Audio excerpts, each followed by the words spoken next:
Kapatid, humihingi po ako ng saglit na panalangin. Halika't samahan mo ako. Sa ngalan ng Ama, ng Anak, at ng Espiritu Santo. Panginoong Diyos, maraming salamat po sa lahat ng biyayang walang sawa niyong ipinagkakaloob sa amin. Hindi man po kami karapat-dapat sa iyong pagmamahal, ay nariyan pa rin po kayo upang kami ay kupkupin. Panginoong Diyos, lubos po kami nagpapakumbaba at humihingi ng kapatawaran mula sa iyo sa lahat ng aming nagawang kasalanan, intentional man po o hindi. Patawarin niyo po kami. Linisin niyo po ang aming mga puso at tanggalin niyo po ang lahat ng negatibong emosyon na aming kinikimkim.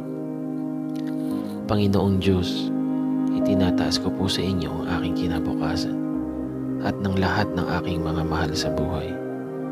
Itawid mo po nawa ang landas na aking nilalakaran. Kayo po ang magdesisyon para sa akin.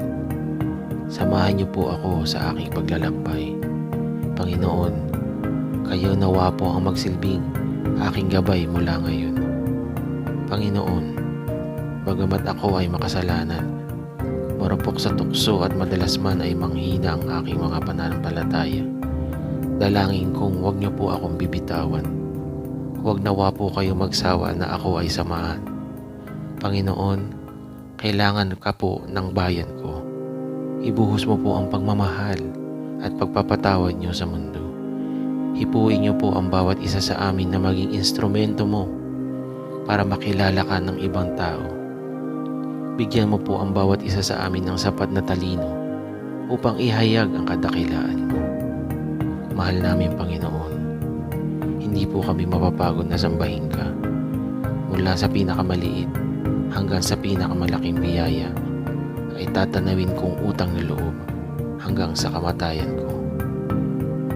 Maghari nawa po ang pagmamahal na unang nagmula sa iyo sa buhay ng bawat anak mo na nakikinig ng panalangin na ito. Gamitin mo po kami para sa iyong mga plano.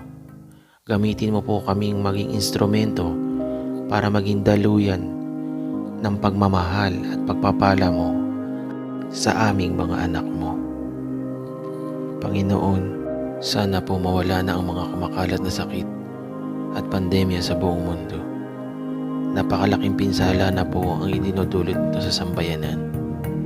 Ingatan mo po kami, Panginoon. Ikaw lamang po ang aming lakas at kagalingan. Maraming salamat po, Panginoon Diyos. Sa iyo po ang lahat ng papuri at pasasalamat. Sa pangalan ni Jesus. Amen.